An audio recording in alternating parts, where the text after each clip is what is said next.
What's up, guys? Welcome back to the channel. Today, we're going to run through the full recap of my week of training, week 2 of half marathon prep. Just run you through how the week went, run you through any PRs, any issues, and just how this second week of half marathon training has gone.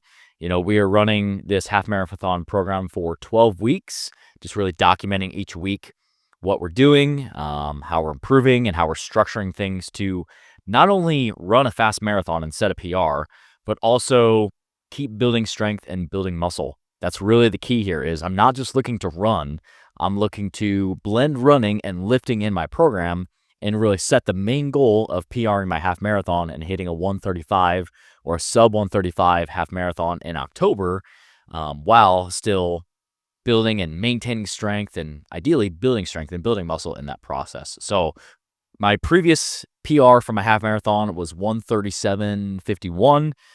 So I'm looking to shave about just under 3 minutes off. That is going to be a 7:15 average pace.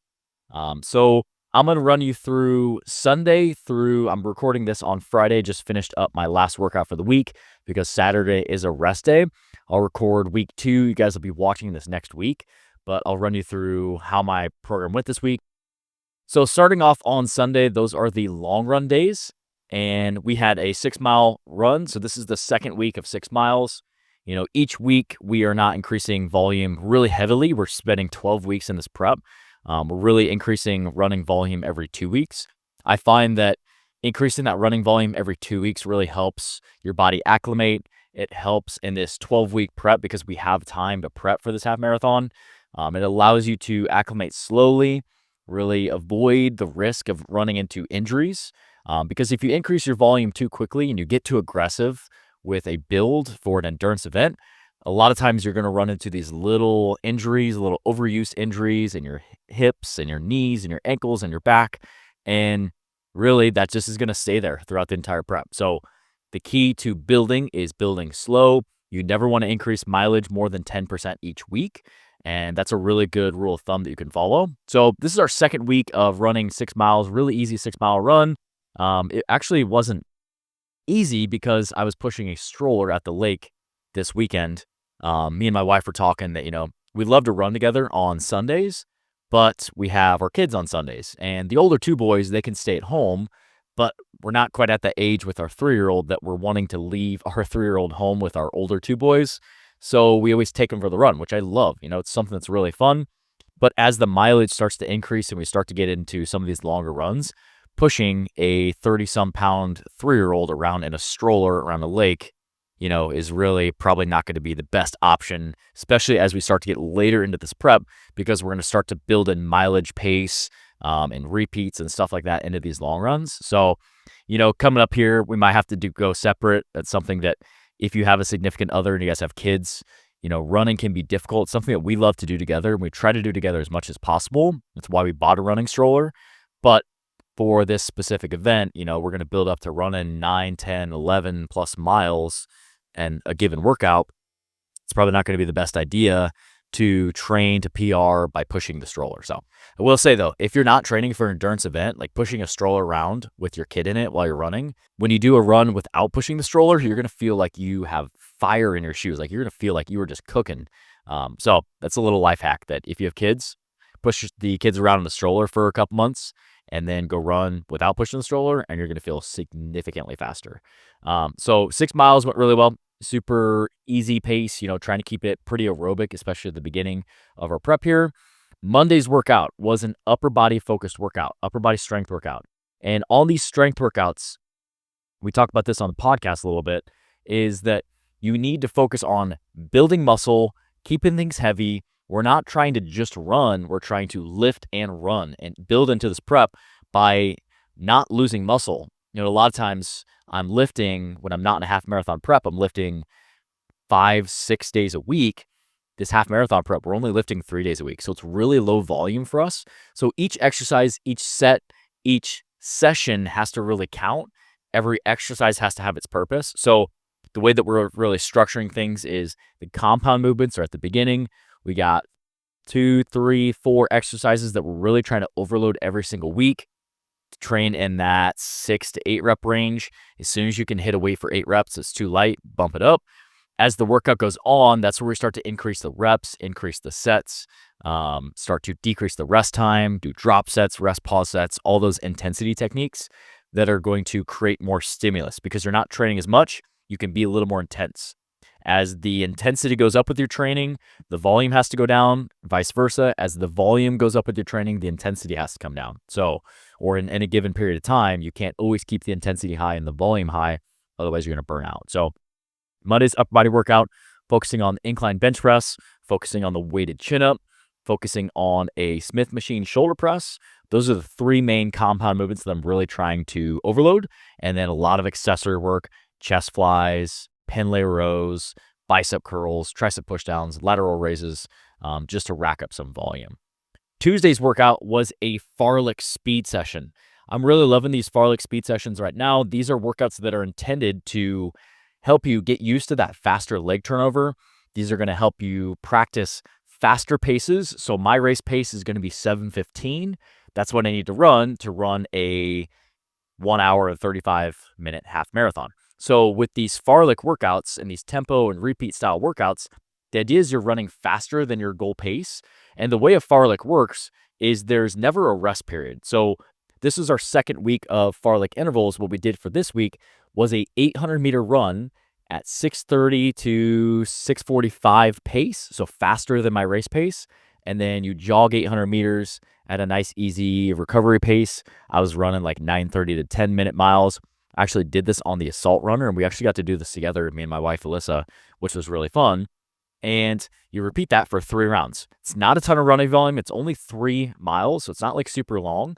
But the goal is to practice these faster paces. As the prep builds, the volume is going to increase, the pace is going to increase. I'm going to start pushing closer to that 6-minute mile pace. And we're really going to start to practice running faster than race pace. And this is going to help you get used to that faster leg turnover. It's going to help you become a more efficient runner at those higher heart rates. Personally, I love running at the higher heart rate. It's something that I love, that like 3, 4, 5, 6 mile run where you can really just let it rip and cook. But with a half marathon, obviously we have to run 13.1. So we need some aerobic work. We need some of these higher intensity days. I would recommend starting off with once a week. You can always build to doing more of these, but you want to be very careful with how many you add. I would say, no more than 2 fast, high intensity runs per week. Otherwise, again, you're going to run into these running injuries, these nagging type injuries. And you really want to spend a lot of time working on just developing your aerobic base, running slow miles. Wednesday's workout is a lower body workout. And this workout this week, was pretty quick. I was really back-to-back with training sessions on Wednesday. So unfortunately, I had to finish the workout in like 45 minutes. So I had 45 minutes to warm up, 45 minutes to get through my strength workout. So everything was quick. I still tried to go heavy as possible. So a lot of my leg exercises right now, I'm overloading a lot on machines. So I'm using machines like the hack squat, like the leg press, doing some Romanian deadlifts to work the hamstrings, doing lots of isolation work, leg extension, leg curls, calf raises, working on lunges. Still overloading, still lifting heavy. During this half marathon prep, I want to still build strength and maintain strength in my legs, but I'm really only smashing my legs once a week on this Wednesday. It's going to cause some fatigue. It's going to cause some soreness. That's the idea, is we're really trying to bring intensity in this workout on this Wednesday workout, knowing that the legs are going to be sore for the later runs of the week. That's okay, because again, the goal is to build muscle and build strength while training for this half marathon. So I don't want to lift light weights. I don't want to go easy. That's the easiest way to lose muscle. Make sure you keep things heavy. Make sure that you are focusing on overloading, lifting heavier with good form, obviously, but trying to focus on getting stronger, adding intensity, adding volume over time. That's how you're really going to build strength and build muscle while you're also running. Thursday's workout was a 6-mile easy run. This workout, I was already sore because I did legs on Wednesday. Thursday, I was freaking sore already. Like, that was just yesterday. And the run going into it, I planned it to be an aerobic run in general because I just want to work on building aerobic base, work on those low, slow heart rate miles. It was really hot outside. It was like 90 degrees when I did it. I was training from 5 a.m. to noon back to back. By the time I ate something, we recorded the podcast. It was like 1:30, the heat of the day. It was pretty hot when I ran. And it just made it really hard to keep my heart rate low. But what I would say is still run at a slow pace because of your environment. If there's lots of hills, that's going to jack your heart rate up. If there is temperature, so it's really hot, that's going to jack your heart rate up. I just do your best to stay at aerobic pace, because by the time I got to about 3 or 4 miles, I was really hot. I was sweating and my heart rate just started to climb from there, even though I was running at a slow pace. Do your best to get through it. I'm a firm believer that by doing this and still running, even though it's hot outside, as the fall comes, it's going to be a lot easier to run when it's really cool outside. It makes a huge difference. And if you can start to build that tolerance to that heat a little bit, it's really going to pay off down the road. So 6 miles, ran it around like a 8:55 pace. So nothing crazy fast, just trying to keep it slow, just trying to rack up some volume, and trying to focus on keeping the heart rate as low as possible. And then this Friday workout, the workout I did today, was a full body workout. So I would say it's about 75 to 80% upper body and then a little bit of leg accessory. Some of the leg accessories that I did today was a single leg Romanian deadlift, a leg extension, and a calf raise. I really have really small calves and I have pretty strong legs, and it makes it look even smaller, that my calves look even tinier. So I've always really tried to prioritize hitting my calves. I'm training it twice a week right now. If I wasn't in a half marathon prep, I'd be hitting my calves 3 or 4 times a week, because that is something that I definitely need to keep growing. They just don't respond super well for me. It's something that I have to train with high volume. So definitely something I'm really still prioritizing in my program. The upper body, again, focusing on upper body strength. So big compound movements, overhead press, flat dumbbell bench press, lat pull downs, and a heavy single arm dumbbell row.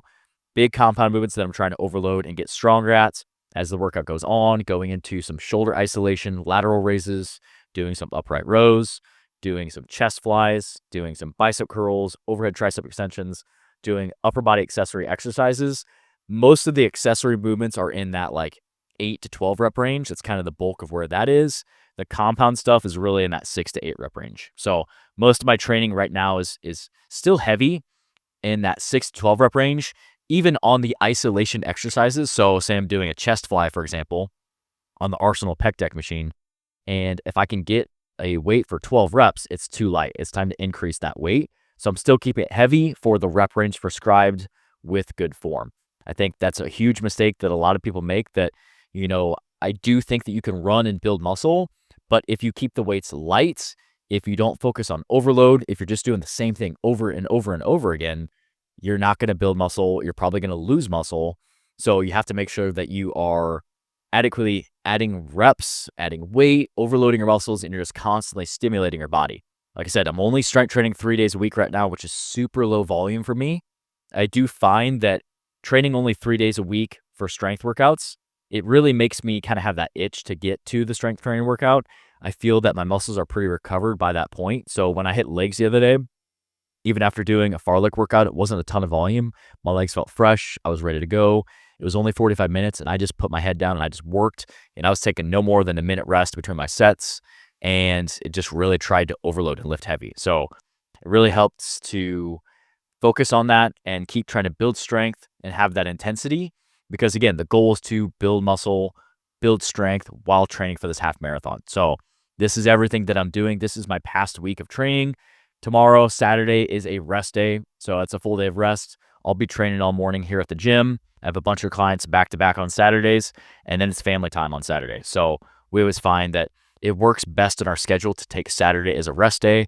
It also just works because by the end of the week, body's pretty beat up, and it's just a really good day for a day of rest. I'm a firm believer in taking a day of rest. I worked out 7 days a week for years, and I truly do find that if you're training really hard, you can be intense with 6 days of training, take 1 day of rest, and you're going to be able to outperform and make better progress than if you were just working out 7 days a week. So I'm a firm believer in taking that one rest day. So this is my full recap, my full week of training. I'm going to do these videos throughout the weeks and throughout the half marathon prep, just to document how the progression is going. We'll talk a little bit more specifically about strength as I build. We'll talk more about the different workouts that I'm incorporating and the running volume as it starts to increase. But I just want to, like I said, want to recap and really want to document what I'm doing for this half marathon prep here on YouTube, and just show you guys everything they're doing, the workouts, the sets, the reps, the mindset. If I had a bad workout, if I had a good workout, I really just want to document it and to show you what you need to do to prep for a half marathon. So hope you guys enjoyed this video. And as always, if you guys have questions, just let me know down in the comment section below. I love to help out any way that I can. And if you made it this point in the video and you're somebody that wants to sign up for a race, but you're not sure how to blend strength training and running together, I do also offer online coaching. So if that's something that you're interested in, you're ready to look at a plan and build a meal plan around your specific goals, I would love to help you out. I'll leave the link to my coaching website down in the comment section below. You can click on that link. We can set up time for a call and we can chat more about your goals and how it can help. So thanks for tuning in the video today, guys. Go check out these videos on the top of the screen next. Go check out our podcast from Sunday if you missed it, and I will see you guys in the next one.